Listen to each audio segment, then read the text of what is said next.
Hola, buen día. ¿Cómo están? Hola, Laura. Es un gusto venir a este diplomado. No había podido, o sea, no había estado antes aquí.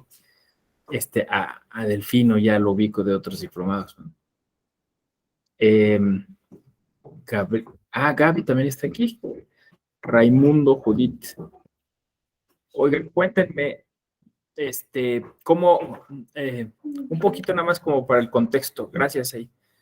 Eh, ¿Qué clases han tenido? ¿Quién se las ha impartido? ¿Qué han dicho? Justo para no repetir un poquito. Cuéntenme. Ayer fue la de apertura. Buenos días, doctor. Hola a todos y a todas. Gaby. Entonces, ayer iniciamos con Ale Tello. Ok, entonces solo alete yo. Sí, es lo que me imaginé, que va empezando, ¿no? Básicamente por el tema que vamos a desarrollar hoy y mañana, que es, el título, bueno, es un poco genérico, la evolución del sistema de partidos políticos, ¿no?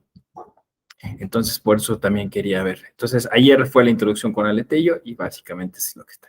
Están casi nuevecitos este diplomado. Muy bien. Bueno, pues creo que hay un asunto aquí interesante, ¿no? O sea, es decir, eh, ¿por qué un diplomado en partidos políticos, no? Que intuyo que, bueno, pues ustedes obviamente están relacionados de algún modo, ¿no? Les interesa el tema, etcétera, pero pues ciertamente el partido político se ha convertido hoy en un oxímoron, ¿no? Dicen los filósofos, ¿no? O sea, se ha convertido en algo, un mal necesario, ¿no? Diría yo. O sea, es difícil concebir una democracia moderna, una democracia contemporánea sin los partidos políticos. Sin embargo, cuando hablamos de los problemas que tiene el sistema electoral, siempre terminamos diciendo los partidos políticos, ¿no? O sea, los partidos políticos no hacen esto, los partidos políticos no hacen aquello, se ha pervertido su naturaleza, ¿no? Su razón de ser, ¿no? Entonces, pienso que a lo mejor, o sea, una de las posibilidades que tenemos para abordar en este diplomado, y no sé si me toque venir más adelante, pero ciertamente para plantearlo hoy en la segunda clase, es qué podemos hacer, ¿no? O sea, cómo podemos hacer una propuesta para que eso cambie. Eh, lo saben, ¿no? En las percepciones ciudadanas, las encuestas, siempre el partido político es lo que sale más golpeado, ¿no? O sea, es decir, las personas no confían en los partidos políticos, ¿no? Y eso, pues, les genera un capital, curiosamente, un capital simbólico, un capital político demasiado bajo, ¿no? Eh, entonces, que vayamos pensando desde este minuto siempre en términos dialécticos, ¿no? Es decir, lo que yo voy diciendo tratándolo de aterrizar, ¿no? En casos concretos, ¿no? Seguramente ustedes, como yo, tenemos pues noticias, experiencias que hemos vivido o escuchado en relación a los partidos políticos, ¿no? Me parece que es como el último reducto de un cierto tipo de autoritarismo, ¿no?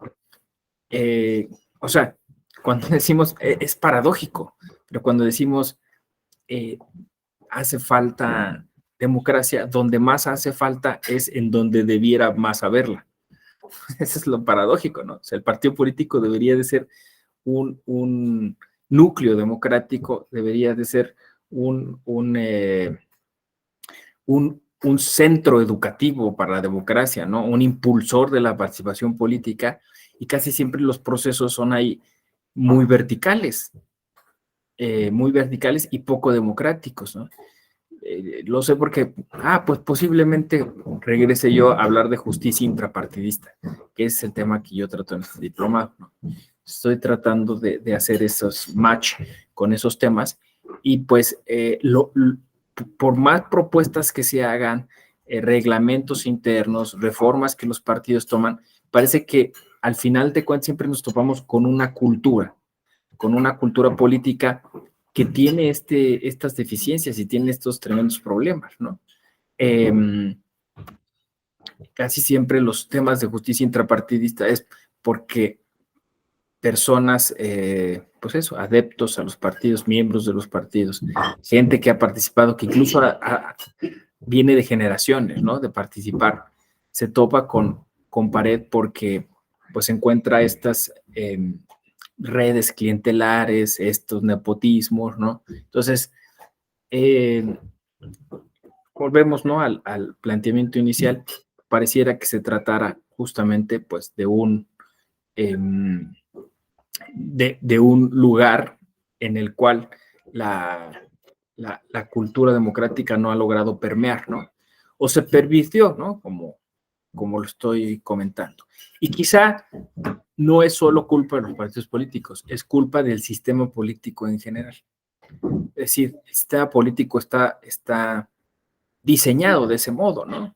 O sea, fomentando el acceso a ciertos recursos, ya sean políticos o económicos, y me voy a apoyar, yo aquí me apoyo mucho en eso que llamamos imaginario colectivo, ¿no? Es decir, la percepción que la gente tiene, lo que la gente dice, ¿no? Insisto, a lo mejor ustedes tienen experiencias concretas, pero a ver, la gente piensa, o me incluyo igual, pensamos que, y es que al final esto es un tema como hasta psicoanalítico, ¿no? O sea, hay que tocar fondo, para reconocer los problemas para después empezar a salir, ¿no? La gente piensa que los partidos políticos son un gran negocio. Es decir, incluso, bueno, en algunos casos hasta negocios familiares. Es decir, alguien que tuvo los recursos, que se asoció con algunos cuates, con algunos familiares, invirtió, empezó a hacer política, como se dice, y eventualmente encontró financiamiento. Y este financiamiento, bueno, pues no es que lo pensó necesariamente en términos de una plataforma para asistir o ayudar a la gente, sino justamente para continuar con algo que les permitiera resistir como organización política, ¿no? Y eventualmente, pues encontraron un pacto, un acuerdo con un partido más grande. Así es como los ve la gente, ¿no?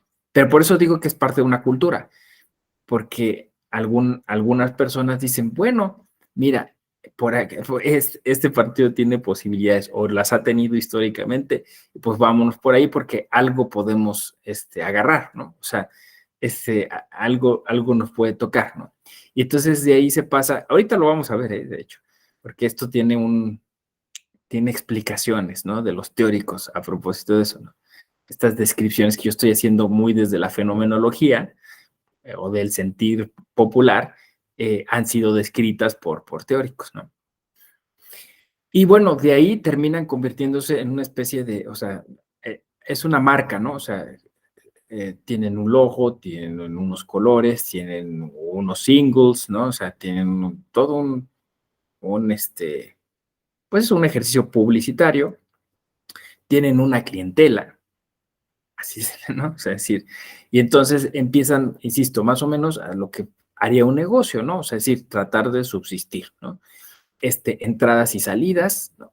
Incluso en términos electorales, la famosa fiscalización, pues va por ese lado, o sea, yo entiendo que hay por ahí decían, y creo que con razón, que México es el sistema más complejo y sofisticado en temas de fiscalización electoral, ¿eh? O sea, ningún país tiene las reglas que tenemos, pero eso no ha hecho el cambio.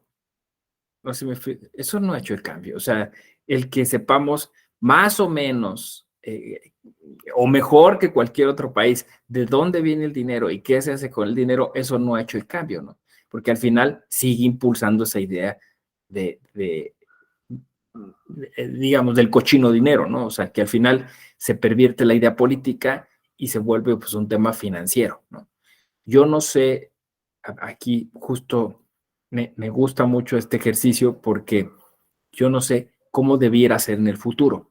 Es decir, hoy nos subimos a una máquina del tiempo, vamos hacia atrás, vemos cuándo se fundaron los partidos políticos, vemos cómo estamos parados hoy y prospectamos, ¿no? Cómo deberían de ser estos partidos políticos. Bueno, tengo diversos ejercicios didácticos esta mañana y la que sigue para compartirlos con ustedes.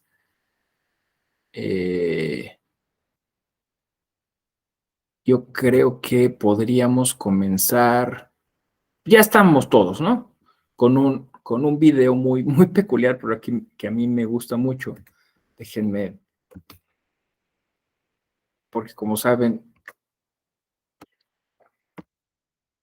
me gusta el cine.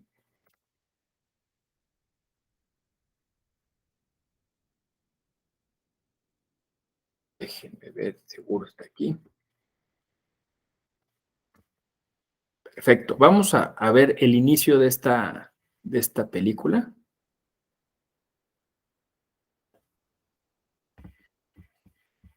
Déjenme ver si la encuentro en YouTube.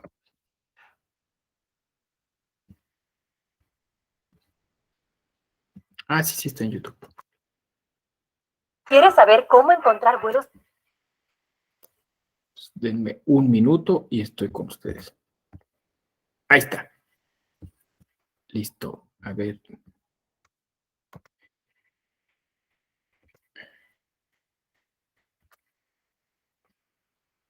Aquí está.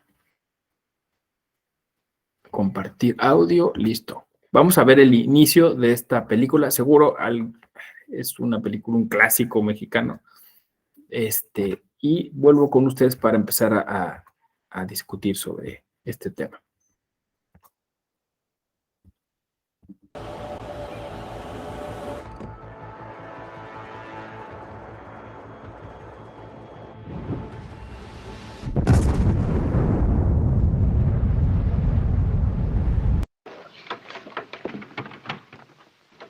¿Qué hubo, la chancha?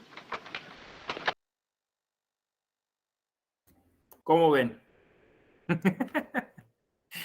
Maravillosa película, ¿eh? O sea, de verdad, yo creo que todos los que estudiamos el derecho electoral la tendríamos que ver, ¿no? Porque es justo la comedia el catalizador para muchos de los temas, ¿no? De la vida pública, ¿no? O sea, es una forma de construir, ¿no? A veces discursos que son sumamente rimbombantes. Y esta película tiene una fauna electoral muy curiosa, ¿no? Bueno, el licenciado Topillo, que es pues eso, el abogado electoralista cómplice del cacique, ¿no? El funcionario electoral que no se sabe si es funcionario ahí como, bueno, porque en ese periodo justamente no hay una autonomía de las autoridades electorales. Él después dice que tiene el apoyo del partido, o sea, que viene por el partido federal, o sea, es enviado pues, a llevar a cabo la votación en ese municipio, ¿no? Pero entonces se confunde un poco si es funcionario del partido o es funcionario del gobierno, ¿no? Y bueno, pues esta sátira, porque al final se defiende la voluntad del pueblo, ¿no? Usted puede votar por quien quiera, pero solo hay un candidato único, ¿no? Las pintas en las bardas, las amenazas, o sea que obviamente hoy diríamos delitos electorales, pero se ve un poco, insisto, ridiculizadamente, caricaturescamente, pues cómo eran las elecciones en ese entonces, ¿no? La imposición, la violencia, las amenazas. Nos estamos riendo, pero pues en realidad es una tragedia, ¿no? Es una tragedia donde pues por azares del destino y un error que pues justo la comedia enreda, pues resulta electa, lo que fíjense, en ese momento sería impensable, y yo creo que hoy también, ¿no? Una mujer indígena. O sea, los griegos tenían Aristófanes tenía una obra que se llama El gobierno de las mujeres, ¿no? Pero era comedia, o sea, pues es impensable que las mujeres gobiernen, ¿no? justo esto, o sea, se plantea como un absurdo, ¿no? En ese momento, ¿no? O sea, donde el poder es fuertemente patriarcal, ¿no? Pero puesto que esto se trata de partidos políticos, ¿no? De esa evolución, ustedes podrían decir, bueno, que hay un momento histórico, ¿no? La transición, ¿no? Cuando esto deja de ser de un partido único para pasar a volverse un sistema plural de partidos, ¿no? Uno podría intuir que estas escenas no deberían ya hoy repetirse. Yo podría especular e incluso todavía hacer como alguna crítica y decir, quizá existen, pero de otro modo, ¿no? Es muy interesante ¿no? Las papeletas, el señor queriéndose robar la urna y las papeletas, eh, el conteo de los votos, la certificación de los mismos. A mí me encanta esta película porque, como ustedes han visto, en unos minutos se despacha todo el sistema electoral, ¿no? ¿Cómo ven? ¿Qué opinan? O sea, ¿ya la habían visto? ¿O la habían visto y ya no se acordaban? ¿Sí la habían visto? Pero ¿verdad que sí es una joya? Es de lo poco que hay, ¿eh? Así, o sea, yo pues obviamente tengo ubicadas todas las películas mexicanas que hablan sobre elecciones y sobre partidos políticos. Hay hay dos con Pedro Infante. Una que se llama La Oveja Negra, donde él hace a un candidato. Y está otra donde hay un partido de mujeres que se llaman Las Camisas Negras. Las camisas pintas, haciendo alusión a un tipo de fascismo, ¿no? Que entonces estaba de moda. Y ahí por ahí hay, o sea, toda una filmografía referente a los partidos políticos, obviamente la ley de Herodes, que tiene una premisa muy similar a esta película. Se nombra al presidente municipal desde las oficinas del partido único y se envía, ¿no? Ni siquiera hay elecciones o se simulaban en su caso, en su momento, ¿no? Y acabo de hacer una reseña sobre la familia Burrón. La familia Burrón tiene un personaje muy similar a Mario N. Cruz, que también a través pues eso, de sicarios era como controlaba las elecciones, ¿no? Bueno, ¿alguien quiere comentar algo o nos seguimos? ¿Sí? Gaby, adelante. Hola, pues Hola, buenas tardes. fíjense que a mí lo que me llama la atención de entrada son dos cosas. Primera, que queda en el encargo una mujer ya indígena, como decía ciertamente el doctor, pero me voy a la otra parte, y esto es la imagen, ¿no? De los políticos. Yo recuerdo, hay una anécdota de las elecciones de Nixon y Kennedy, que es muy, muy famosa en el medio de la imagen política. Y es que cuando estaban en la campaña presidencial se hace un debate y entonces Nixon se prepara a la manera tradicional en cuanto a su discurso, las ideas, y Kennedy se asesora en medios. Entonces, cuando se hace el debate, se transmite por radio y televisión. Y la gente que escuchó a Nixon en el radio le dio su voto.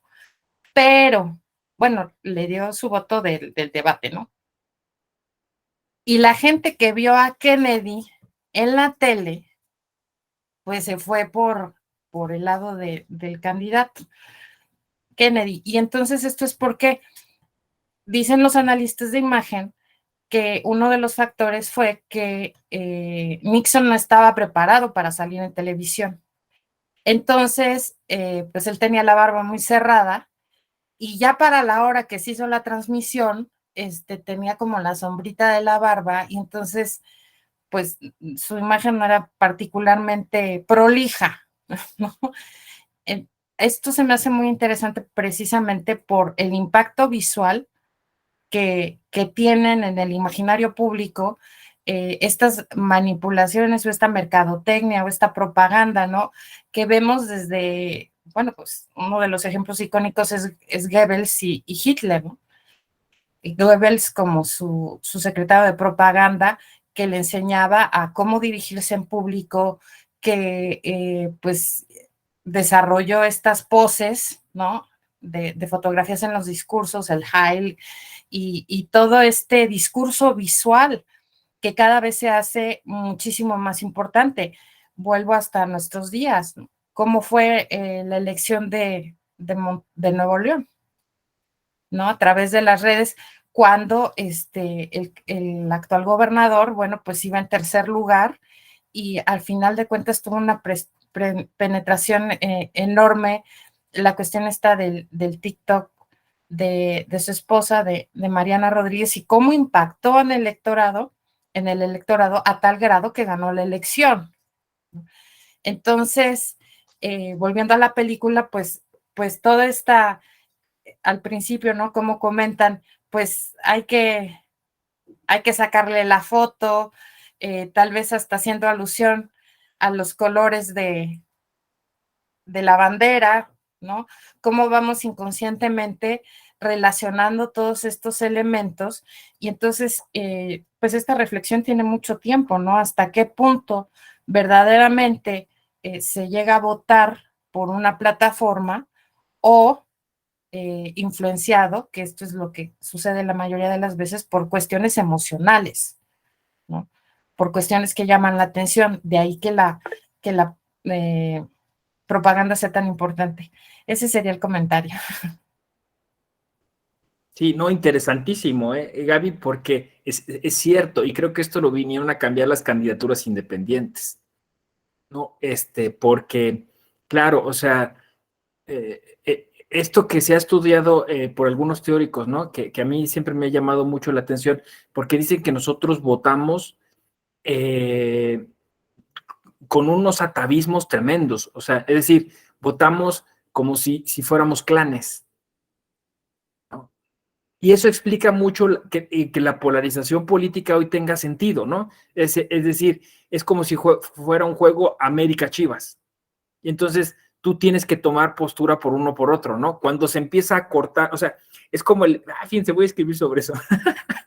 Es el efecto liguilla, ¿no? O sea, si tú tienes tu equipo y hasta donde tu equipo llegue, sigues con él. Pero después, pues se van acortando los equipos hasta que finalmente, pues llegan dos a la final, ¿no? Y entonces solemos irnos con alguno de los dos, ¿no? Muy poca gente dice, bueno, pues yo voy a disfrutar la final y quien gane, ¿no? Que gane el mejor, ¿no? Porque normalmente tendemos a eso, ¿no? O sea, es decir, a irnos con el clan, a irnos con el grupo, a irnos con quien nos va a garantizar cierta seguridad o cosas así. Entonces tiene muchos elementos antropológicos. El partido político en sí es una institución antropológica que funciona como un clan. Entonces, tienes tu razón, porque muchas veces, pues no es el candidato, no es la candidata, y esto a veces tiene fenómenos muy curiosos que no se han estudiado. Por ejemplo, pues cuando se hacen las alianzas, ¿no? O sea, ¿y qué pasó en México? ¿Qué pasa? Gente que es convencidamente de derecha y va a una alianza donde hay un partido de derecha y uno de izquierda, ¿no? Entonces, creo que sí, tienes razón. O sea, hay estos fenómenos de colectivo, individuo, ¿no? Imagen, aquí decía, vamos a poner la imagen del águila, ¿no? ¿Cómo del águila nacional? No sé, pero está jugando ahí el director, porque en realidad sí era la intención. O sea, poner una imagen que representara algo nacional y ya sabemos, los colores de la bandera, ¿no? O sea, estás jugando desproporcionadamente. Obviamente, un gran sector que no sabe, pues va a votar por la bandera de México. Sí. Es muy interesante lo que comentas, claro, o sea, la construcción de los partidos políticos en México. Delfino, adelante. Hola, buenos días a todos, a todas.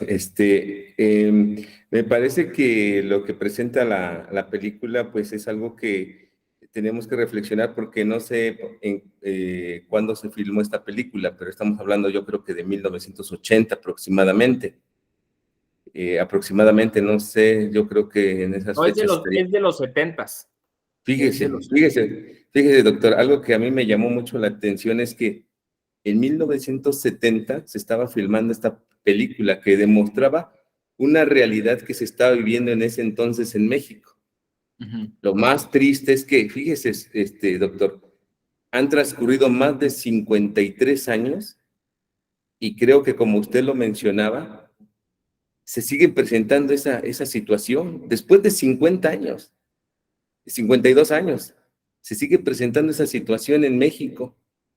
Y eso es lo más triste, como usted dice, ya en diversas formas, pero se sigue presentando. O sea, a mí lo que me llamó la atención de la película son las circunstancias que rodean la película, ¿no? La pobreza, la ignorancia, el caciquismo, el abuso del poder, y actualmente lo seguimos viviendo en México. Ya obviamente ya han surgido instituciones democráticas como el Instituto Federal Electoral, ahora Instituto Nacional Electoral. Han surgido un sistema de partidos donde ya no es un partido único, sino han surgido más partidos. Sin embargo, estaba yo recordando recientemente, ¿no? Que se creó el partido Morena. Y recuerdo que en ese entonces antes el movimiento se gesta ya años atrás, y repartieron un panfleto que a mí me llamó mucho la atención, ¿no? Que eran 10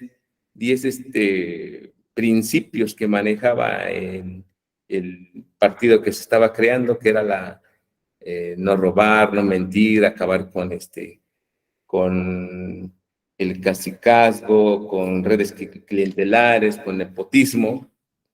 Y bueno, esa es la oferta que presentaban en su momento.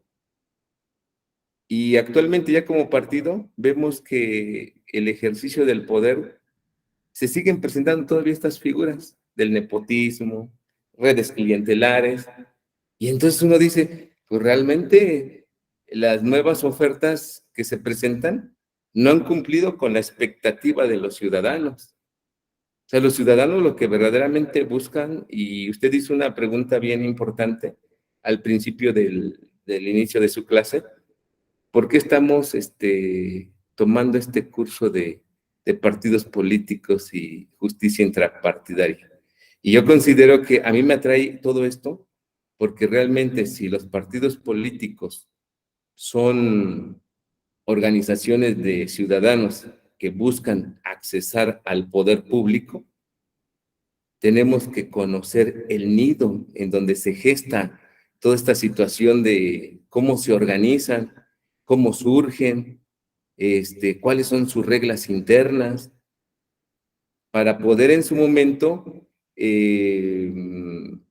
tener una radiografía de cómo abordar, como usted bien lo mencionaba, una propuesta de cambio, porque si no, de lo contrario, si no conocemos los orígenes, su desarrollo, su evolución, pues va a ser difícilmente que nosotros como ciudadanos podamos tener una participación de cambio en todo esto que rodea la política. Entonces creo que me pareció la película muy interesante, de verdad sí refleja situaciones que de verdad se siguen presentando y como ciudadanos no despertamos. Y no quiero con esto descalificar a ningún partido político, yo soy apartidista, lo único que busco es poner en la mesa pues la problemática que viene generándose desde, pues, imagínense, desde los años de que inició en México la democracia, ¿no? Entonces sí creo que es importante que como ciudadanos empecemos a involucrarnos en temas de este tipo, doctor. Entonces ese es mi comentario. Fíjate que me gusta tu propuesta, y me gusta tu entusiasmo, porque creo que podrían ustedes incluso ser un grupo distinto, ¿no? O sea, ahorita se me acaba de ocurrir, no lo había planeado, pero yo creo que normalmente este diplomado se asume muy de modo requisital, ¿no? O sea, decir, ¿cuáles son los requisitos para formar un partido político? ¿Cuáles son los requisitos para su fiscalización? ¿Cómo se hace? O sea, se ve desde los formatos. Y tú lo que estás proponiendo es, o yo así lo leí entre líneas, una filosofía del partido político, o sea, ¿qué diablos es el partido político? Una antropología del partido político, por lo que también nos decía Gaby, ¿no? Es decir, entender por qué la gente se agrupa o se aleja de los partidos políticos, o sea, cómo es que se genera esta especie de doble moral o doble discurso, ¿no? Yo también soy apartista, ¿no? Estás fuera del partido político y entonces, de alguna manera, pues conservas un poco de objetividad. Te unes al partido político y entonces pierdes toda esa objetividad y se vuelve eso, ¿no? Un juego de, pues eso, de pasiones, de egos, no sé, ¿no? Me encantaría, o sea, eso, ¿no? O sea, me encanta lo que propones porque de alguna forma podrían ir con estas preguntas avanzando en el diplomado, tratándolas de responder para ver qué es lo que se perdió en el camino, ¿no? Yo alguna vez pensé, dije, no, es que no se perdió nada en el camino, así fue desde el inicio. O sea, a lo mejor el Estado moderno está planteado de esta forma, o sea, de esta manera clientelar, y quizá lo que tengamos que hacer es encontrar fórmulas contemporáneas o a futuro distintas a estas que tenemos, ¿no? Y yo he escuchado mucho eso que dicen, es que los partidos políticos, o sea, no hables contra los partidos políticos porque eso es atentar contra la democracia, o sea, como si fuera un dogma, ¿no? Es decir, no puede haber democracia sin partidos políticos, porque entonces eso supondría la concentración del poder. Pero eso siempre nos lleva como al mismo punto, ¿no? O planteado de otra forma, ¿no? La democracia es un muy mal sistema de gobierno, pero es el menos malo de todos, ¿no? O sea, y parece que estamos ahí encerrados, ¿no? Por eso digo que como una especie de oxímoron, ¿no? O sea, no podemos librarnos y salir de eso. ¿No se podría hacer de otra manera? O sea, igual me dicen ustedes, especulando, ¿no? Por ahí hoy escuché un podcast, perdón, es que ahora ando con los podcasts, que se llama Caso 63, ¿no? Pero me llama la atención, es un podcast sobre los viajes multidimensionales, ¿no? Entonces es una persona que la llevan a un psiquiátrico porque pues dice que viajó en el tiempo, ¿no? Entonces la empiezan a interrogar. Pero lo que me llama la atención es que a mí me encanta mucho eso o sea, cómo describen los viajeros del tiempo el futuro. Y este viajero en concreto describe la política. Entonces, eso me encantó. O sea, yo puse mucha atención, ¿no? ¿Cómo sería el futuro? ¿Habría partidos políticos o no? Y lo que él dice que, bueno, pues es muy verosímil porque lo ha dicho Lipovetsky, lo ha dicho otras personas. Lo que va a suceder es una especie de balcanización, o sea, es decir, la gente se va a unir a través de grupos en Internet, ¿no? Lo que va a suceder es que va a haber partidos digitales, ¿no? O sea, que ya de hecho en Uruguay hay uno, así se llama Partido Político Digital. Entonces, bueno, pues la gente va a empezar a organizarse a través de estas plataformas digitales, pero lo que dice es que como esta plataforma no tiene un control estatal, ¿no? Lo que va a hacer es que va a funcionar como una especie de tribunal y va a empezar a sancionar a la gente y va a empezar a otorgarles o a quitarles un tipo como de crédito social, ¿no?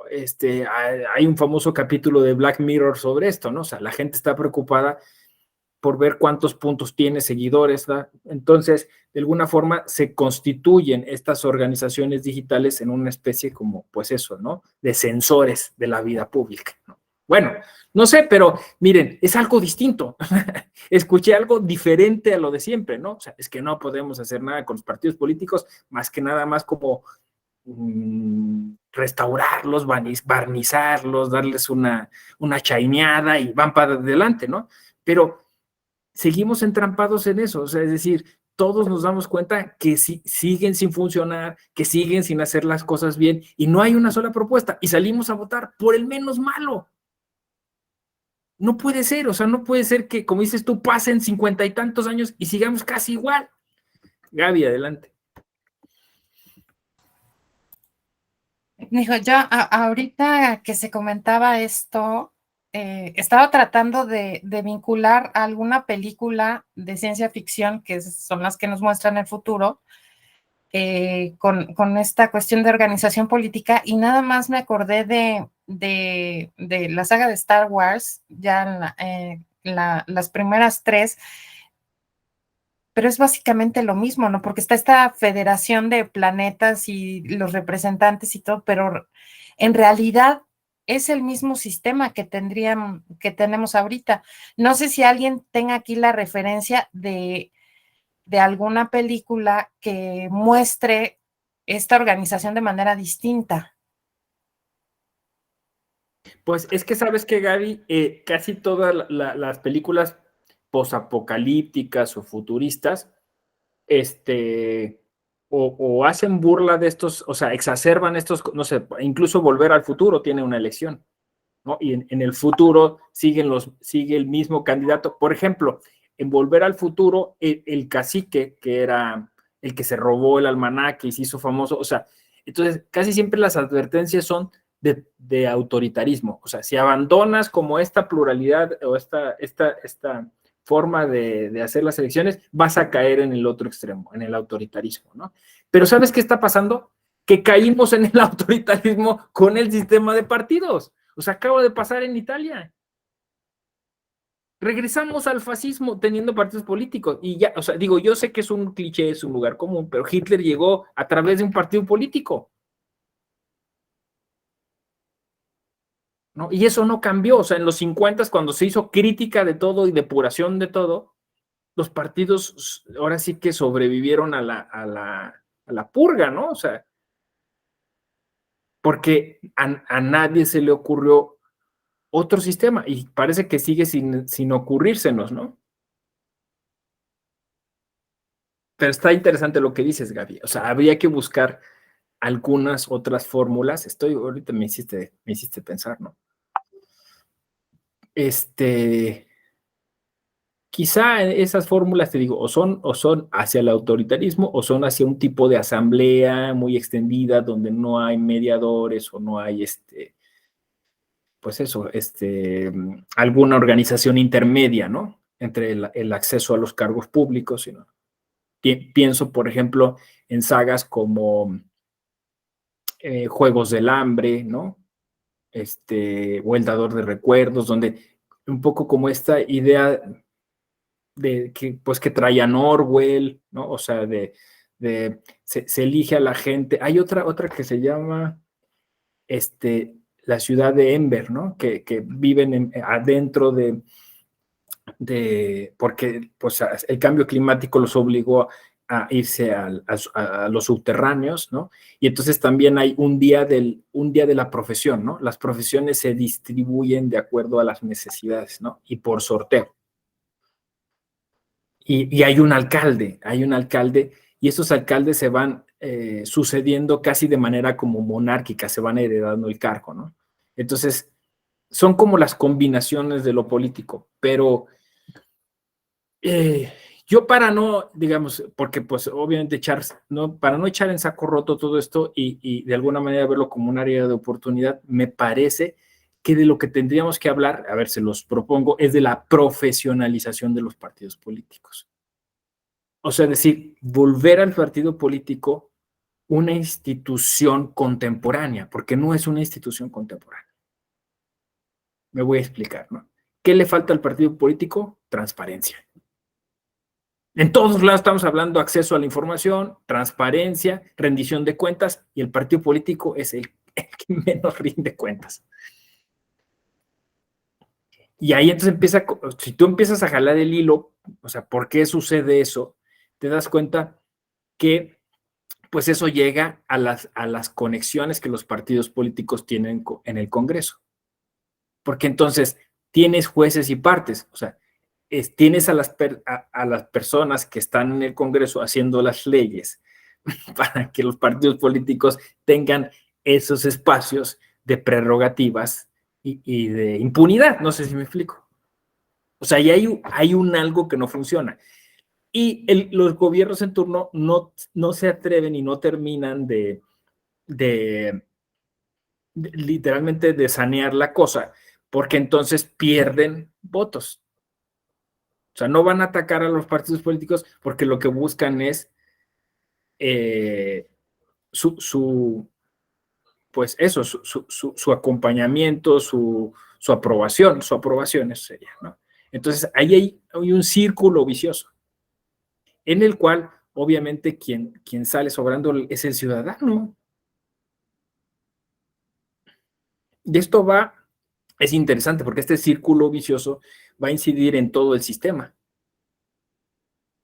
O sea, yo les puedo decir, y van a ver que va a generar consenso, es decir, las leyes se aprueban, no, bueno, así, a lo mejor estoy generalizando, estoy utilizando un elemento retórico, pero si yo les digo, las leyes en su mayoría se aprueban por intereses partidistas, seguramente me dirían que sí. Y eso entonces nos lleva a decir que el sistema es ilegítimo. Porque, o sea, no se están haciendo leyes para la gente, se están haciendo leyes para los partidos políticos. Sí, Delfino.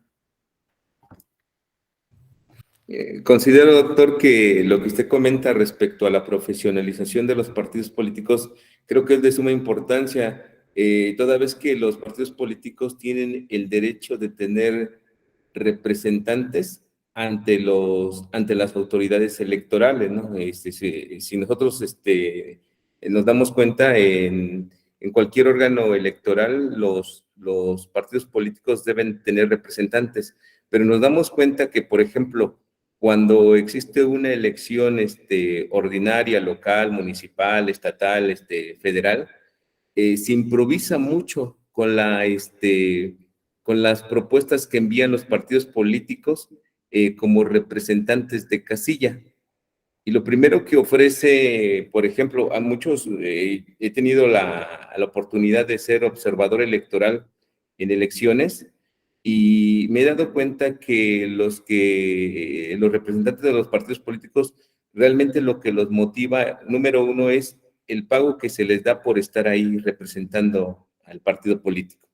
Independientemente que conozcan o no lo que es la jornada electoral, lo que son los documentos, material electoral, el nombre de las autoridades que participan en el desarrollo de la jornada electoral, realmente yo creo que en vez de contribuir, solamente están expectantes y esperando que inicie y que concluya la jornada electoral, el escrutinio y cómputo de votos, y se retiran. Y a veces ni recogen sus documentos con los cuales ellos podrían acreditar que ganaron en esa casilla, no recogen el acta de escrutinio y cómputo, no recogen el acta de la jornada electoral, documentos bien importantísimos que en su momento les van a servir para acreditar posiblemente irregularidades, ¿no?, dentro de la jornada electoral. Entonces, sí es algo bien importante que los partidos políticos comiencen a trabajar en ello, porque si lo hicieran, yo creo que lograrían que la ciudadanía, el pueblo participara activamente, ¿no?, y conscientemente en una elección. Es todo, doctor. Fíjate que, a ver si como yo, ustedes vislumbran una tremenda área de oportunidad. O sea, si viniera un instituto político que hiciera bien las cosas, yo creo que sí jalaría gente. O sea, porque el tema es que parten de la premisa que tienen que hacer mal las cosas. O sea, no sé si me explico. O sea, si parten de la premisa que hay que hacer trampa, y que el objetivo primordial es ganar escaños y poder y no sé qué, y no, o sea, no de... bueno, por ahí lo estábamos trabajando con una amiga, Erika Yasmín Zárate. Ella decía, habría que empezar a hablar de vocación de servicio. O sea, al final creo que el tema, cuando hablo de la profesionalización, estoy hablando de un tema de ética, ¿no? O sea, crear partidos políticos, instituciones políticas realmente comprometidas con la gente, no que simulan estar comprometidas con la gente, ¿no? Es aquí como en la película que dice, ¡viva don Mario N. Cruz, amigo de los pobres!, ¿no? Y él todavía, o sea, hace como que se la cree, ¿no? Pero si él mandó a amenazarlos O sea, y quiere que realmente tenga, o sea, un reconocimiento sincero. No, o sea, es un reconocimiento forzado. Como dijiste tú, ¿por qué está ahí la gente, no? ¿Qué le prometieron? O sea, es la peor propedéutica posible. ¿Qué te prometieron para estar aquí? O sea, ¿por qué nadie lo hace pues por mejorar al país, por mejorar la condición de la gente, ¿no? O sea, la gente está ahí de manera egoísta. O sea, el sistema electoral en sí mismo se mueve por fines egoístas. Eso es lo que visualizo. Sí, Gaby, adelante. Y no sería, dejo la idea, que más que una vocación de servicio tenga que desarrollarse al interior de los partidos una vocación democrática. Esto en el sentido de que verdaderamente sean instituciones que velen por la representatividad, que en un futuro vayan a tener los gobernados, que tengan una plataforma, un plan de trabajo, que verdaderamente jueguen con las reglas de la democracia, ¿no? Que acepten la derrota en caso de que así suceda. O sea, no sé, como yendo un poco más allá. Sí, sí, o sea, ves, al inicio igual planteábamos eso, ¿no? Es decir, el partido político se desnaturalizó porque teniendo que ser una institución encargada de democratizar la vida pública mexicana, lo que está haciendo es funcionar de manera muy vertical y autoritaria, ¿no? Entonces, claro, si tú profesionalizas el partido, si tú lo colocas con vocación de servicio, si tú hablas de ética dentro de los partidos políticos, entonces es eso, ¿no? O sea, es compliance. Se oye muy bonito, pero es eso, o sea, es decir, son prácticas honestas, ¿no? Hasta en el fútbol, ¿no? Dicen juego limpio, ¿no? O sea, vamos a jugar limpiamente. Nos conviene a todos, ¿no? Pero justamente eso, o sea, tú lo dijiste, Gaby, ¿no? El modelo de comunicación política absolutamente pervertido, porque la intención es engañar, manipular, simular, ¿no? No es informar, transparentar, rendir cuentas, no, es cómo le hago para utilizar a mi favor los recursos que tengo a propósito de la comunicación política para tener más adeptos, ¿no? Y fíjense, artículo primero de la Constitución, las personas son un fin en sí mismo, ¿no? Principio de pro persona, las personas. Y no, en lo electoral, las personas son votos, son firmas, ¿no? Son credenciales de elector. Es donde más se nos cosifica. No me importa lo que pienses, tú nomás firma aquí.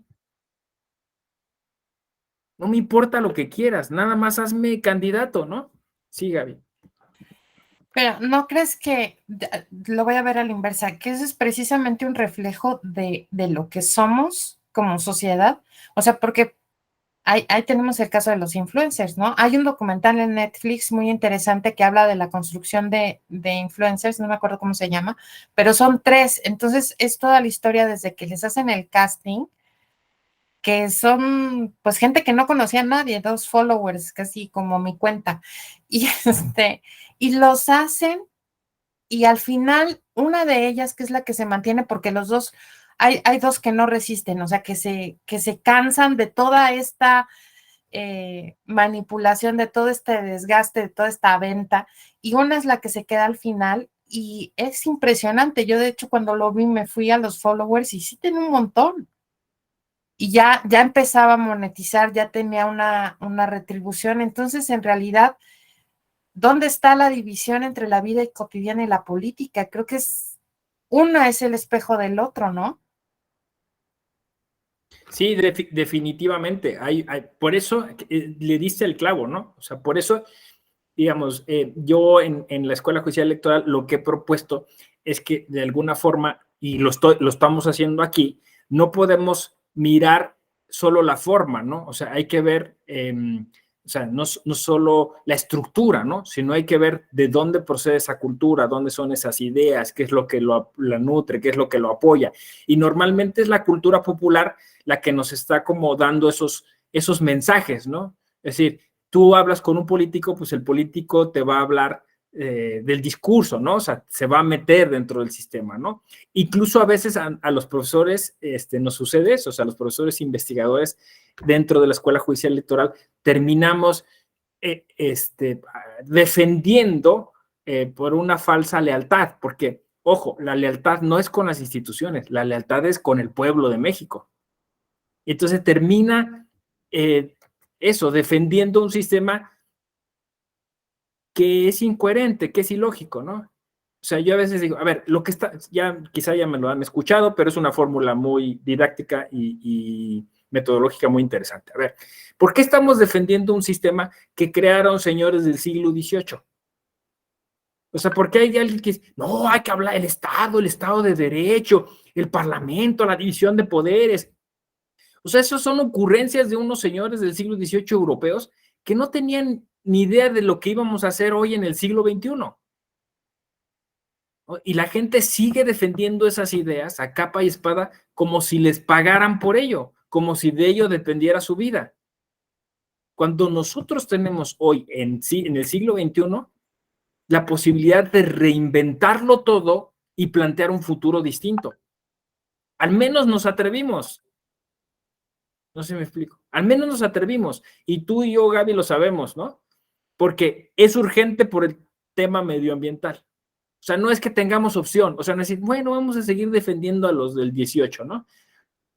No, ya no tenemos opción, porque si seguimos por esa vía nos vamos a extinguir. Entonces, hay que cambiar las cosas, ¿no? Y eso te da como que el empuje de decir, pues sí, y puedes encontrar fórmulas, quizá no tan, vamos a decir así, tan radicales, ¿no? Porque decir, bueno, acabemos con los partidos políticos, ¿no? Como esta que les acabo de proponer, profesionalicemos a los partidos políticos, ¿no?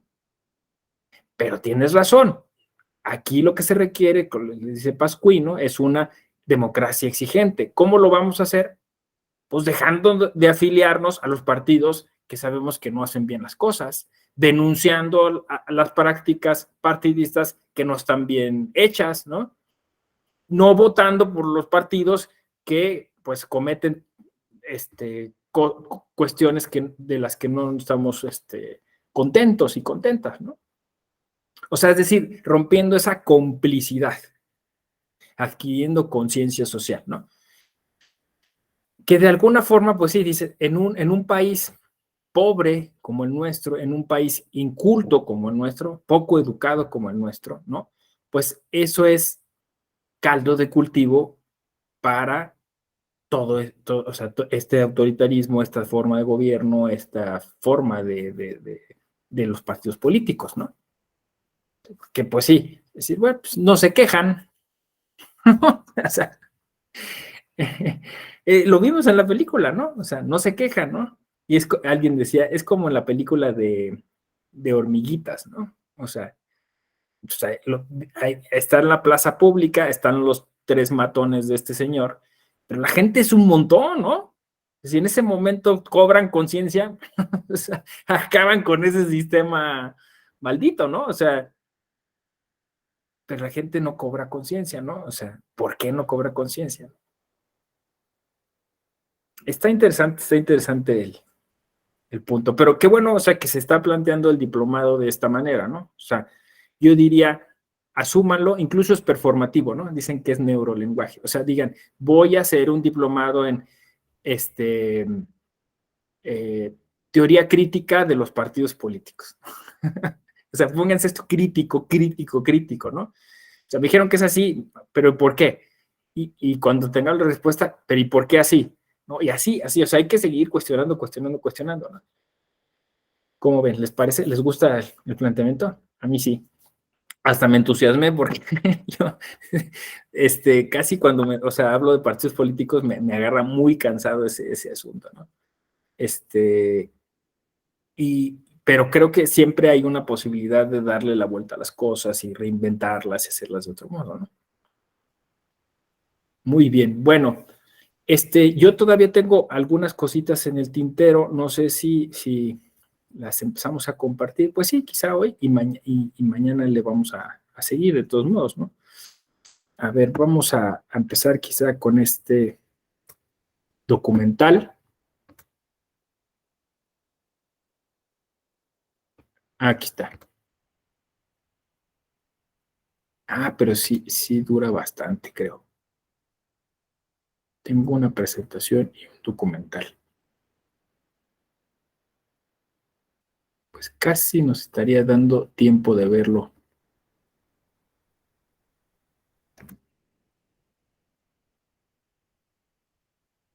Uy, justito.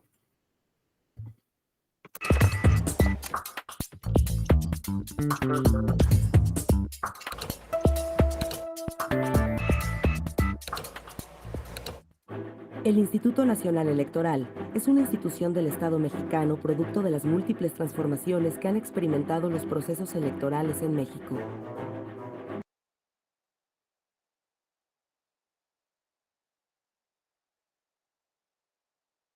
En la segunda mitad del siglo XX.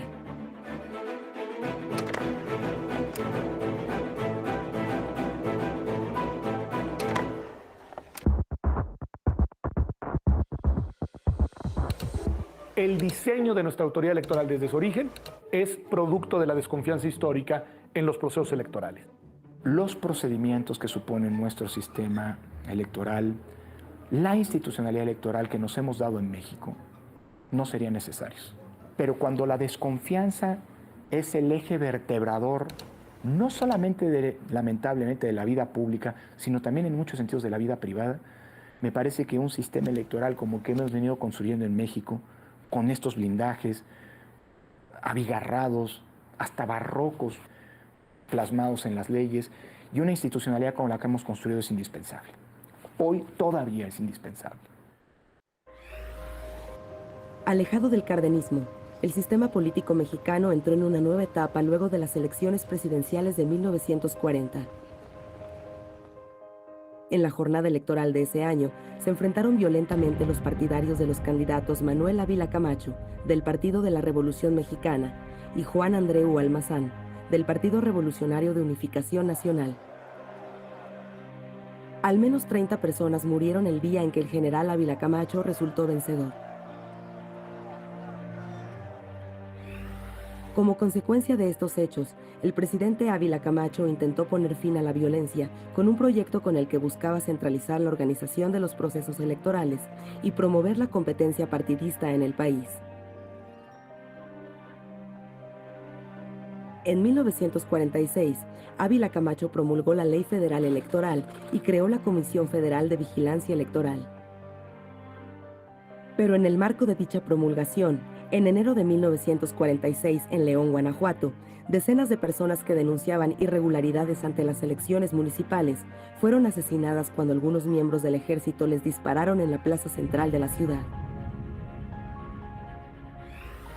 A partir de la transformación del PRM en el Partido Revolucionario Institucional, la violencia cedió su lugar a un mecanismo de control electoral orquestado por el partido oficial y el gobierno en turno. El sistema permitía que el presidente, por medio precisamente del PRI, designara a su sucesor. Este arreglo llevó a la presidencia a Miguel Alemán Valdés en 1946. A pesar de la rigidez del sistema, surgieron opositores como el general Miguel Enríquez Guzmán. Creando conciencia cívica en un mayor número de votantes, la Dirección Nacional del Registro Electoral garantiza la legitimidad de las elecciones. Millares de empleados ordenan las listas de electores en las 3.500 agencias del registro, diseminadas por todo el país, llevando un control absoluto de la población. En las elecciones de 1940, el número de votantes llegó a 1,5 millones. En 1946, ascendió a 2.400.000. Desde los más altos funcionarios hasta los más modestos ciudadanos, quienes cumplen con el empadronamiento, sumarán un total de 4 millones en la próxima justa electoral, demostrando la madurez cívica alcanzada por el pueblo. En las elecciones de 1952, resultó triunfador el candidato oficial Adolfo Ruiz Cortines, y las protestas de los enriquistas fueron reprimidas con violencia. En estas condiciones de inequidad, ocurrió, no obstante, un avance histórico. En 1953, ya bajo el gobierno de Ruiz Cortines, se reconoció el derecho al voto a la mujer, que fue ejercido por primera vez en los comicios federales del 3 de julio de 1955. Más tarde, en 1963, durante la presidencia de Adolfo López Mateos, tuvo lugar una reforma electoral que permitió a los partidos minoritarios la posibilidad de tener diputados de partido. ¿Por qué se lleva a cabo la reforma del 63? Porque empieza a caer la participación electoral, que debe haber sido de todas formas muy pequeña. Es una reforma que lo que propone es una fórmula sui generis de representación proporcional para las oposiciones, porque les da temor que no haya manera de expresar el descontento, que de alguna manera las elecciones eran una válvula de escape. Gracias a esa reforma, entró al Congreso de la Unión un número mayor de diputados de partidos opositores, como el Partido Acción Nacional, el Partido Popular Socialista y el Partido Auténtico de la Revolución Mexicana. Estos dos últimos solían ser aliados electorales del PRI. A pesar de su incipiente empeño modernizador, el régimen autoritario generó un descontento social que se tradujo en huelgas y movilizaciones. Fue en ese contexto de demandas ciudadanas como surgió el movimiento estudiantil de 1968. Era un movimiento de un gran sentido de apertura, de crítica, no solamente por demandas específicas de un sector de la sociedad, sino por un cambio realmente de régimen político. Será la llamada generación de 1968 la que encabezaría, 2 décadas después, una serie de reformas que transformarían la organización y la conducción de los procesos electorales en México, para recuperar la confianza ciudadana en las elecciones.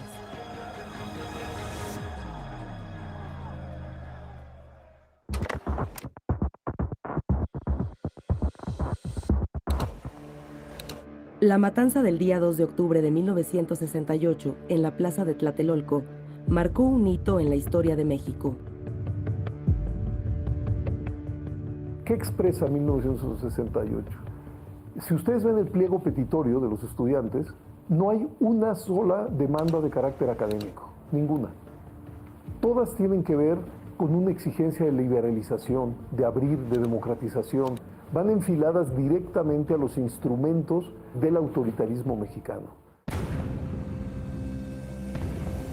El país era un país dominado en todos los niveles de gobierno por un único partido político. Ese partido político que siempre había gobernado a nivel federal y a nivel local, tenía la capacidad por sí solo de modificar la Constitución a su antojo. En medio de un gran descontento social que cuestionaba el discurso oficial de progreso y democracia, Luis Echeverría llegó al poder en 1970. Son los años en los que aparece la lucha extraparlamentaria, es decir, la guerrilla. El voto todavía no es considerado importante y prevalece la idea, muy arraigada dentro de esta cultura política de origen revolucionario, de que el voto es un instrumento que sirve para manipular a los explotados. Es un instrumento de los poderosos. No se le ve como realmente la expresión auténtica, honorable de la preferencia electoral del ciudadano. La reforma electoral de 1973 creó la Comisión Federal Electoral para organizar los procesos electorales y bajó la edad para ser electo diputado y senador. Con esta, el gobierno intentó calmar a los inconformes. El sistema se había obligado a hacer cambios internos, permear a la juventud los cargos públicos, cambiar el discurso, hacer un discurso más social, más tercermundista, menos autoritario, una política más de puertas abiertas. En este contexto, el Partido Acción Nacional decidió no participar en las elecciones presidenciales de 1976. El abanderado del PRI, José López Portillo, fue el único candidato en aquella contienda.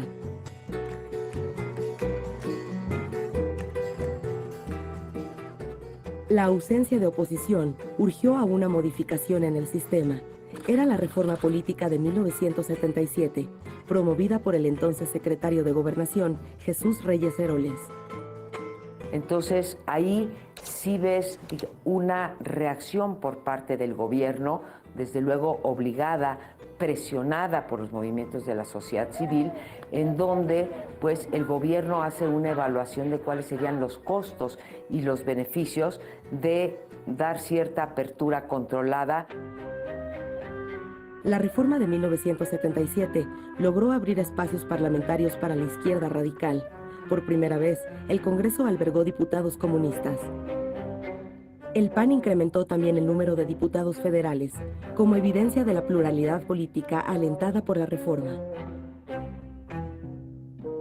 Jesús Reyes Heroles, que yo creo que es uno de los políticos más lúcidos que ha tenido este país, tuvo la convicción de que había que hacer un cambio y abrió la posibilidad de una reforma política que diera acceso a todo ese conjunto de fuerzas que tenían una actitud crítica, tanto de derecha como de izquierda. Jamás se planteó que el gobierno dejara de ganar las elecciones. Es que se dice que fue una gran reforma política, yo digo que no. En 1982, una abrupta baja en los precios del petróleo llevó a la quiebra a la economía mexicana. En medio de esa terrible crisis, México viviría la transformación más relevante del sistema de partidos políticos en su historia.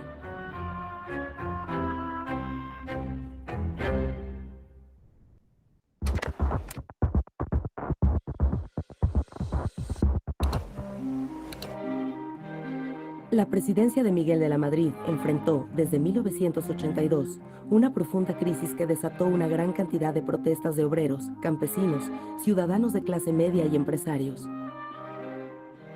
Toda una serie de expresiones de descontento, porque ese Partido Revolucionario Institucional, que en sus orígenes fue un partido con bases populares, pues fue perdiendo las bases populares y se fue volviendo una burocracia política pues muy aferrada, podríamos decir, a los mecanismos de poder. Yo creo que en ese marco de crisis, pues partidos de oposición, destacadamente el Partido Acción Nacional, pues atrajo a muchos votantes de capas medias, empresarios, profesionistas. En 1983, el PAN impulsó desde el norte una nueva alternativa política. Luis H. Álvarez ganó la presidencia municipal de la capital de Chihuahua y Francisco Barrio ganó en Ciudad Juárez. Sumada a estas derrotas del partido oficial, el sismo que sacudió la Ciudad de México en 1985 evidenció un gobierno ineficaz para atender el desastre y una sociedad civil solidaria frente a la adversidad. Sociedad que se expresaba ya en movimientos vecinales, feministas y de derechos humanos. Yo creo que en la década del 80 empieza un proceso interesante que da lugar al movimiento ciudadano que fue tan definitorio como fue Alianza Cívica, o que tuvo un protagonismo tan importante en la década del 90 y en los procesos de ciudadanización y construcción del entramado de instituciones electorales autónomas. En lo político, se vislumbraban cambios institucionales para organizar las elecciones. Bueno, la autocalificación de la elección fue un referente en México durante muchísimos años y le correspondería en ese momento a las autoridades, sobre todo a la Secretaría de Gobernación, el organizar la elección cuando la calificación la hacía de manera interna los propios órganos legislativos. De ahí la necesidad, a través de los requerimientos de la ciudadanía, a que se creara una instancia distinta a estas para que se organizara una elección. El Código Federal Electoral de 1986 se orientó a darle mayor credibilidad a las elecciones. Sin embargo, las inercias por controlar los comicios continuaron. Ese año, en las elecciones para gobernador en Chihuahua, se acusó al PRI de efectuar un fraude. Pues eran elecciones totalmente desequilibradas. Los medios de comunicación cubrían de una manera a las campañas oficiales y de otra a las campañas de los partidos de oposición. Los recursos financieros con los que contaba el partido gobernante, el PRI, y los recursos con los que contaban los partidos opositores eran igualmente abismales, pero aún así, pues la vía electoral empezaba cada vez más a atraer a grupos sociales, a personas, a destacamentos que veían en esa vía una promesa de transformación.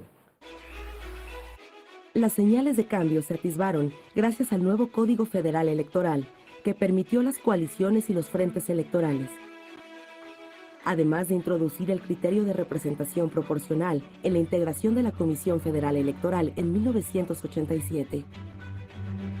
Ese mismo año fue creado, además, el Tribunal de lo Contencioso Electoral, que significó una innovación institucional para atender asuntos de orden político electoral en el ámbito administrativo. Más adelante, en el seno del partido oficial, el PRI, surgió una corriente de izquierda que se separó del partido, el Frente Democrático Nacional, que representado por Cuauhtémoc Cárdenas, contendió a la par del candidato del PAN, Manuel J. Cloutier, y del priista Carlos Salinas de Gortari por la presidencia de la República en 1988. La autoridad electoral, encabezada por el secretario de Gobernación, dio la victoria al candidato del PRI tras una cuestionada falla técnica en el cómputo de los votos. Hubo un fraude generalizado cometido contra la ciudadanía en su conjunto, contra el país en su conjunto, aparte de que hubo a lo largo del país mucha violencia, expulsión de representantes de la oposición con amenazas armadas, robo de urnas, robo de votos, en fin, desaparición de votos, en fin, hubo toda una serie de formas de ejercer violencia contra la oposición. Yo digo que hay, como en los malos chistes, 88 trajo una buena noticia y una muy mala. ¿Cuál fue la buena? Que por fin nos dábamos cuenta que las elecciones podían ser, incluso a nivel presidencial, realmente competidas. Y que la pluralidad política que existía en México ya no cabía bajo el manto de una sola organización, una sola ideología, un solo discurso. La mala noticia, la muy mala noticia, fue que ni las instituciones, ni la legislación, ni los operadores políticos estaban capacitados para procesar de manera limpia los resultados de esa elección. Y entonces lo que suscitó pues, fue una enorme crisis. Establecen plenamente el triunfo legítimo del ciudadano Carlos Salinas de Gortari.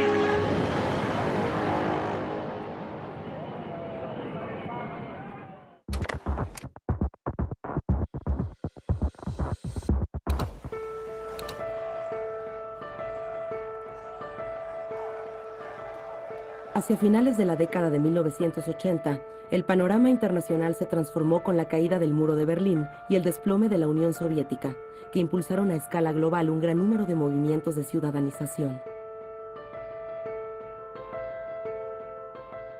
México también experimentó cambios de apertura política. En 1989 se creó el Partido de la Revolución Democrática y se reconoció el triunfo del opositor Ernesto Rufo Apel como gobernador de Baja California. En 1991, el líder social Salvador Nava emprendió la Marcha por la Dignidad, con la que consiguió la renuncia del gobernador de San Luis Potosí, electo en unos comicios que consideró fraudulentos. Después, en 1992, se presentó otra victoria panista en Chihuahua.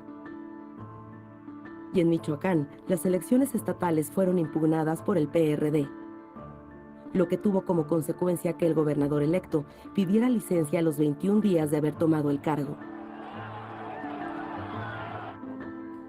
En este clima de tensiones políticas, en 1990 se expidió el Código Federal de Instituciones y Procedimientos Electorales y se ordenó la creación de un organismo público para organizar las elecciones federales, el Instituto Federal Electoral, el IFE.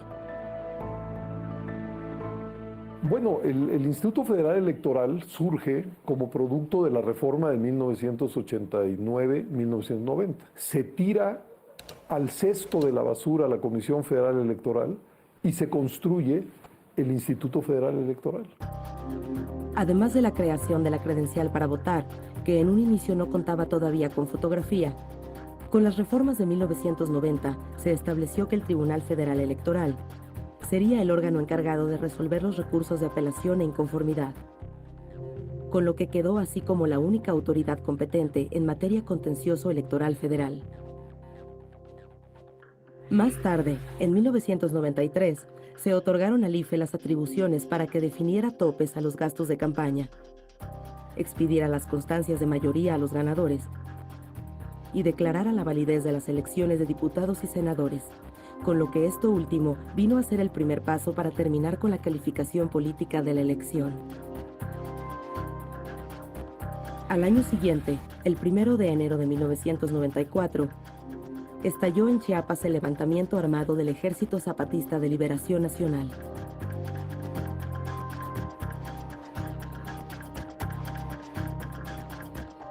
Más tarde, el 23 de marzo de aquel año, fue asesinado el candidato priista a la presidencia, Luis Donaldo Colosio Murrieta.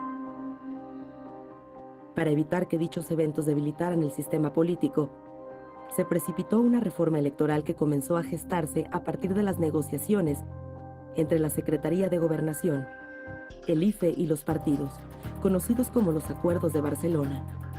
Las conversaciones fueron propiciadas por el secretario de Gobernación y también presidente del Consejo General del IFE, Jorge Carpizo. La reforma de 1994 integró la figura de los observadores electorales e instituyó la figura de los consejeros ciudadanos, un paso histórico para ciudadanizar el sistema electoral. Y todos esos elementos fueron generando un clima de debilitamiento del partido que, bueno, lo fue llevando a la necesidad de aceptar los términos de un cambio.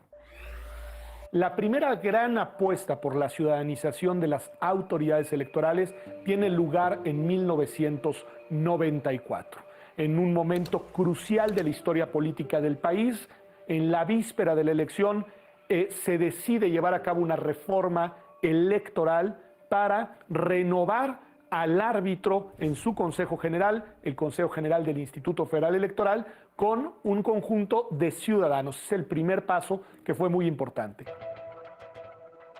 La incorporación de tecnología fue indispensable para fortalecer la confianza en los procesos electorales. Producido por el Instituto Politécnico Nacional, el líquido indeleble se distinguió como una de esas innovaciones en 1994. En mayo de ese año se celebró también un hecho insólito.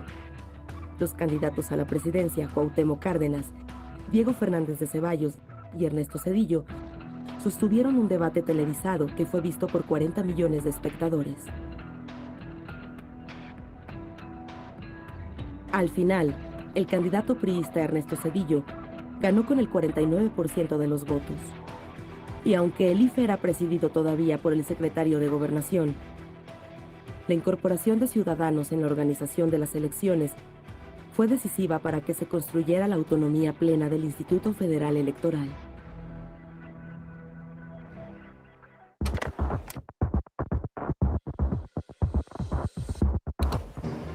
Hacia 1995, 4 de los 32 estados de la República eran gobernados por partidos de la oposición.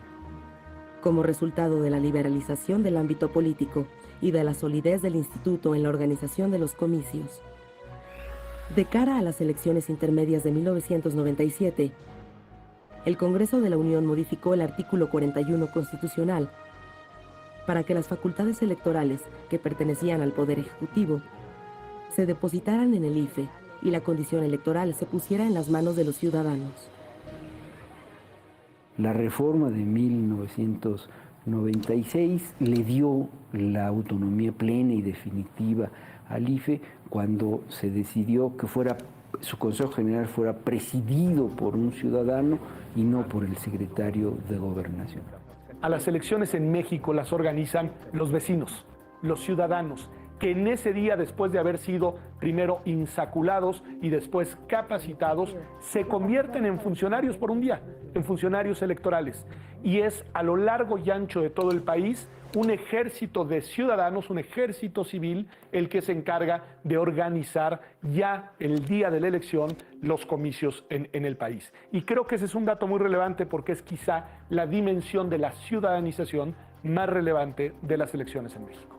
Y nuestros funcionarios de casilla son nuestros vecinos. No es poco frecuente que algunos de nosotros reconozcamos al vecino o a la vecina porque pues le tocó en suerte o inclusive alguien de nuestra familia le haya tocado ser funcionario de casilla o por supuesto a nosotros mismos, ¿no? Yo creo que fue clave el que el entonces presidente Zedillo jugara las reglas del juego, ¿sí? Es decir, y las jugara plenamente, no solamente discursivamente, sino dijo, ustedes ya son autónomos, van a organizar ustedes las elecciones, yo no voy ni siquiera a intentar dar yo el resultado o levantarle la mano al triunfador. Ustedes van a hacer todo y jugó con las reglas. Además de consolidar la autonomía del IFE, la reforma de 1996 permitió que el Tribunal Federal Electoral se incorporara al Poder Judicial de la Federación. Ahora, como máxima autoridad jurisdiccional en materia electoral, el Tribunal Electoral del Poder Judicial de la Federación fue facultado para declarar la validez de las elecciones presidenciales. La reforma también introdujo, por primera ocasión, reglas sobre financiamiento de los partidos y fiscalización de recursos. En 96 se aumenta el financiamiento de los partidos públicos para que las brechas se reduzcan y se crea un sistema de financiamiento público que ayudó en la equidad. Los cambios institucionales incentivaron la participación ciudadana y permitieron que la oposición se fortaleciera al ganar elecciones en varios municipios, gubernaturas y congresos locales. En la capital del país, en 1997, por primera vez los ciudadanos votaron para elegir al titular de la jefatura de gobierno, siendo el PRD el que obtuvo el triunfo. Y también por primera vez el PRI perdió la mayoría en la Cámara de Diputados. México estaba ante un hecho extraordinario: el gobierno dividido. Bueno, ese fenómeno de los gobiernos sin mayoría se dio en 11 estados de la República antes que se diera a nivel federal. Tuvimos primero gobiernos sin mayoría a nivel local, ¿sí? Y fue muy importante que los tuviéramos, uno, porque fue un signo de apertura, y dos, porque le demostró pues, a los gobernantes a nivel federal que no se acababa el mundo, ¿no? Que las cosas podían seguir funcionando dentro de una institucionalidad estable. Las elecciones de 1997 consolidaron la credibilidad ciudadana en el IFE. Gracias a la implementación desde 1992 de una credencial para votar con fotografía y de controles para evitar su falsificación, sumado a una lista nominal confiable, a la intensa capacitación de ciudadanos como funcionarios de casilla, al uso de líquido indeleble y de mamparas para sufragar en secreto, al acceso a financiamiento público de forma equitativa, a la fiscalización de los recursos de los partidos políticos, a la difusión de resultados preliminares de las votaciones y a la equidad en el acceso de los candidatos y partidos a los medios de comunicación. Gracias a la reforma, el IFE se alzó como la institución que había restaurado la confianza de los mexicanos en los procesos electorales. Así, el candidato panista Vicente Fox ganó la presidencia en el año 2000. El trabajo del IFE fue definitivo para que, por primera vez en la historia, el poder presidencial pasara de un partido a otro de manera legal, ordenada y pacífica. Pues creo que mucha gente dijo, no, pues esto va en serio, el voto tiene potencia, los fenómenos de alternancia ya llegaron y seguramente no se van a evaporar. Un claro avance es la confiabilidad del Registro Federal Electoral, el tener casillas cuidadas por ciudadanos, el que los votos se cuenten y se recuenten por ciudadanos invitados al azar. Entonces nuestras casillas son confiables, nuestro padrón electoral es confiable, el financiamiento público a partidos, pues también. La confianza en el IFE aumentó como consecuencia de las multas con las que fueron sancionados los partidos involucrados en los casos de financiamiento ilegal conocidos como Pemex Gate y Amigos de Fox. Además, el Tribunal Electoral calificó las elecciones como autoridad en materia de justicia electoral. Con esto, quedaba de manifiesto el poder del voto. En las elecciones intermedias de 2003, como había sucedido ya en el año 2000, ningún partido político alcanzó la mayoría absoluta en los órganos representativos. La democracia es un juego de confianza. Confianza en que los resultados electorales son legítimos y por lo tanto confianza de los perdedores acerca de que los resultados son adecuados y son justos. Entonces yo creo que un primer elemento que hay que destacar que produjo la ciudadanización fue un incremento de la confianza en las instituciones electorales.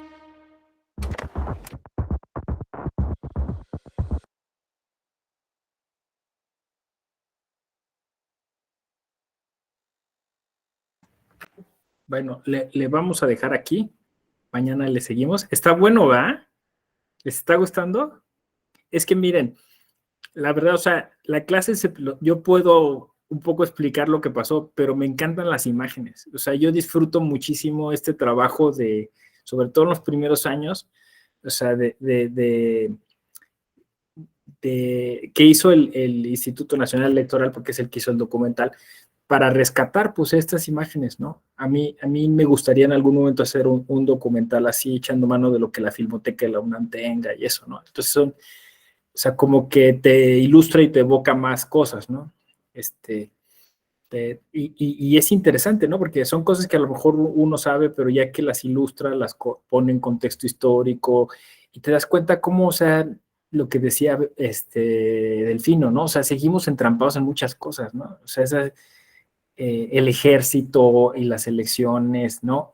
La necesidad de, bueno, el gobierno interviniendo en las elecciones, la necesidad de la ciudadanización, la necesidad de construir confianza, o sea, son cosas bien interesantes que están como ahí, o sea, cómo se van engarzando, y este momento es necesariamente deudor y construcción de todo ese pasado, ¿no? Eso está interesante. Bueno, entonces, mañana le seguimos. Cuídense mucho, espero les haya gustado esta primera clase y mañana nos volvemos a ver misma hora, mismo canal. Gracias, cuídense, bonita jornada. Chao.